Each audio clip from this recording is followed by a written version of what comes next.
Salve, salve galera, aqui é o Gabriel do Cortes Bilionários e no nosso primeiro mês monetizado conseguimos $5.800. Muito desse resultado é explicado e bem aprofundado no canal Bora Pra Prática, um canal de empreendedorismo na prática, e tudo isso de graça. Quer ter uma renda em dólar? Sem nem aparecer? Clica no primeiro link da descrição. Cara, ultimamente eu tenho questionado muito a democracia como um todo, né?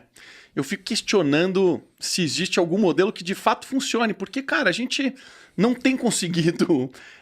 obviamente que, colocamos uma pessoa no poder, mas as últimas eleições, cara, teve agora há pouco, é que esse episódio vai sair daqui 6, 7 semanas. E vai piorar. Vai piorar, né? Então, assim, cada polarização. Onde que a gente vai parar, cara? O que você acha que vai acontecer? Olha, por que eu digo que vai piorar? Porque até o próprio algoritmo de rede social favorece isso, né? E aí a resposta das pessoas geralmente é: o governo tem que regular esse negócio então, né? Então, novamente, o governo é maior. Mas por quê? Se você começa a estudar sobre um certo assunto... Eu não nasci liberal. Eu fui ficando liberal e devo muito disso ao governo Dilma. Porque eu falei, caramba, esse negócio não tá dando nem um pouco certo, o que tá acontecendo? Aí, eu fui bater na escola austríaca de economia e fui ficando mais liberal. E hoje... Se eu entro no YouTube, as recomendações que ele me dá é praticamente só de pessoas que têm uma cabeça parecida com a minha, que é mais o conteúdo que eu assisto. No Instagram, os meus amigos têm uma cabeça mais parecida com a minha, porque se tiver muito diferente, a gente não fica tão amigo. Então, por conta disso, todo o conteúdo que chega e reforça minhas crenças, eu absorvo.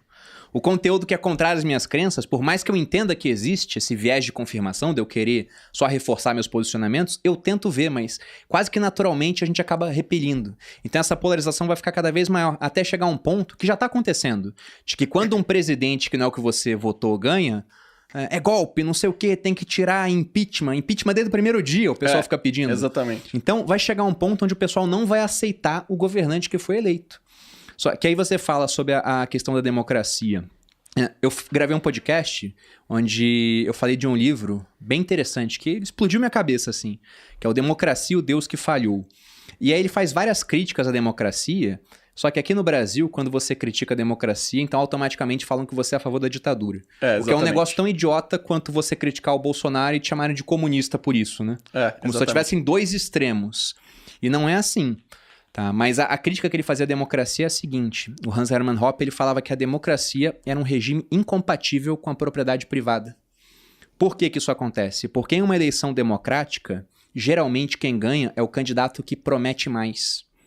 É só pensar, né? Verdade. Você é o cara lá da população, nunca parou para estudar sobre política, sobre imposto, nada disso. Aí de repente um cara aparece e fala: eu vou diminuir a dívida pública e vou diminuir o tamanho do Estado. Aí o outro fala: eu vou te dar educação, saúde, segurança, tudo de graça. Aí quando o outro pergunta: ué, mas quem vai pagar por isso? Os mais ricos? Ele olha assim e fala: meu Deus, é esse cara que eu vou votar. Tá me prometendo tudo e não vai sair nada do meu bolso, né?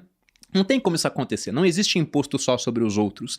Mas na eleição, esse cara ganha.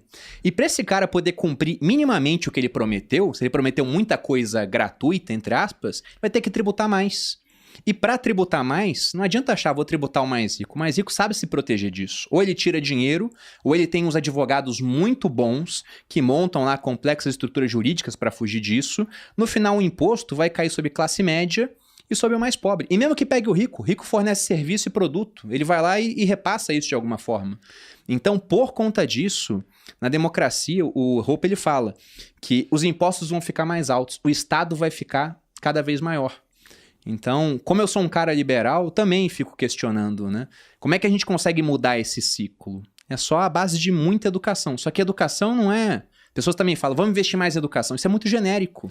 Investir mais em educação é o quê? Mandar o cara pra faculdade pra ter aula com o professor de história com a camisa do Marx? É exatamente isso que eu ia falar, porque hoje o nosso sistema educacional, o professor Olavo de Carvalho, ele fala isso, cara, a gente vive... O Thales esteve aqui, o Thales é super liberal, e ele falou, cara, eu estudei comunicação social. Eu vivi uma professora dizendo que o capitalismo era mal. E a gente que estuda e vai se aprofundar, a gente percebe que antes do capitalismo, cara, morreram quantas milhões de pessoas. O capitalismo, cara, foi um absoluto sucesso. E a gente continua insistindo. E a gente vê pessoas que são ricas, que vão estudar e voltam socialistas. Então, para mim, é uma completa loucura. Eu acho que tem duas coisas muito loucas. O sistema educacional brasileiro continua formando pessoas com cabeça mais de esquerda, mais socialista, e não pessoas para pensar, né? Isso daí tá virando um problema muito sério. E segundo, nós temos uma mídia que é totalmente parcial. E que as pessoas que não são questionadoras simplesmente aceitam o fato que veio. Ou seja, a gente vive uma realidade de um país comunista, né? E só não tá pior porque as redes sociais estão aí, até a mídia, né? Ela bate muito em rede social porque agora as pessoas elas conseguem buscar a opinião de outros veículos, se elas não têm mais aquele veículo como um veículo confiável. E é o que está acontecendo cada vez mais. Porque antes a gente não via que a mídia era parcial. Agora fica claro que há uma certa parcialidade. O pessoal fala, o mal agora é as fake news, né? Fake news sempre existiu, só que antes a gente não sabia que existia. Porque se o jornal dava uma fake news, você não tinha uma outra fonte para comparar. Hoje você tem. Então tudo que está sendo postado, você tem uma outra fonte falando de uma outra forma para você poder comparar e formar o seu raciocínio. Então a internet ela veio como algo que vai ajudar a descentralizar, só que ela também dá um poder de centralização cada vez maior se o governo souber usar esse negócio. Então eu não sei onde é que a gente vai parar, sinceramente. Nem eu. Me parece um problema super difícil de resolver.